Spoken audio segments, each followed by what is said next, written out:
Mic test 1, 2. Mga buddy, magandang araw.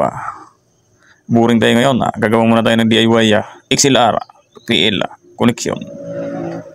Ito ay connection ng aking mic receiver papuntang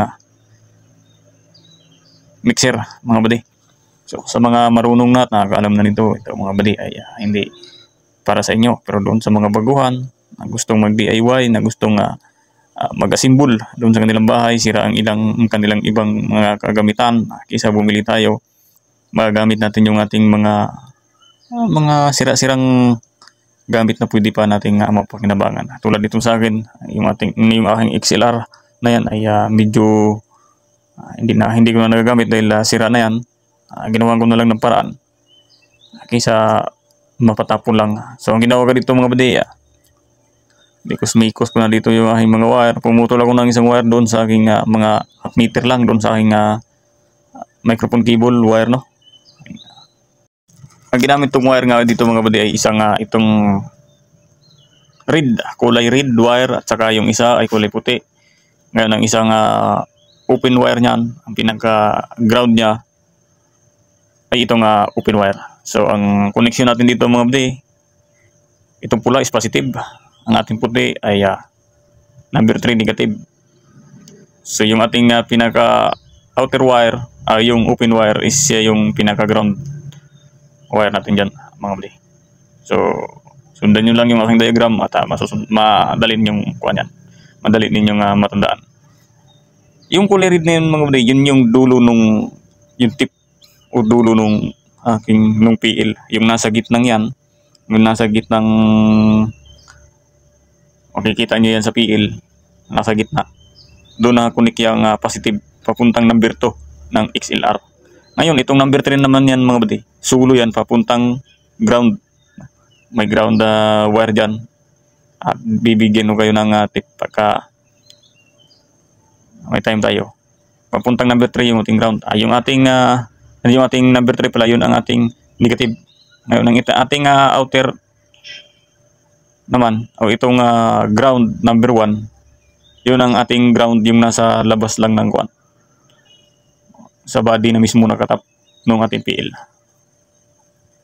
So lahat ng pin may connection dyan, lahat ng tip may connection. Ito yung balance microphone wiring, no, papuntang saan dyan pwedeng gamitin, gamit nyo ito. So yun, sundan nyo lang yung aking diagram dyan mga buddy, no. At inyong makuha agad ito. Madali naman itong masundan. Lalagyan lang natin ng kunting electrical para hindi totoong kahit yung positive ay hindi tatama doon sa aking body ng aking XLR. Dahil yung aking XLR na yan ay metal yan, hindi tulad ng mga bago ngayon na yung mga plastic na. Ito ay metal, hindi basta-bastang maggalaw yung naglulos. Metal ito. So kung may tester kayo mga buddy, mas maganda yung tester ninyo, walang grounded, hindi siya nagkakaroon ng shortage. Dahil pag nagka-short ng konti, nagkakaroon ng grounded, yan, iba yung tunog, parang tangat.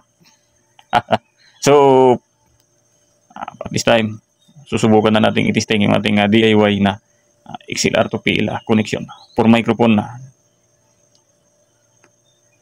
socks na socket ito pang bahay. Siyempre pang mga sounds kayong maliliit lang, pwede ito kapag nagpa-practice.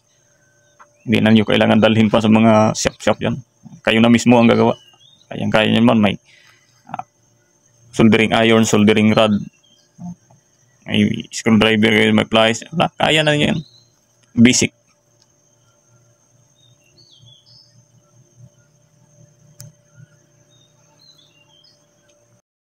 Ngayon mga buddy, testingin na natin anong kanyang maganda ba ang kanyang output o nag-uutot-utot. Dahil minsan pag mga ganyan may kunting kunting ground o kaya shortage, nag-iiba na yung kanyang tunog. Yung kumagay grounded na siya, tot ganyan na, parang may sayad na yung kanyang tunog. Kaya susubukan natin. Talagang makita ninyo na original na gawa. Gawang Pinoy. Galit ang mga manufacturer dahil natin lang ginagawa ng DIY yung mga sira-siran. Pakinabangan kasi bibili tayo ng bago. Mapapamahalan tayo. So ngayon mga buddy, testing natin kung ano ang kanyang quality. Mic test 1 2. Check check mic test.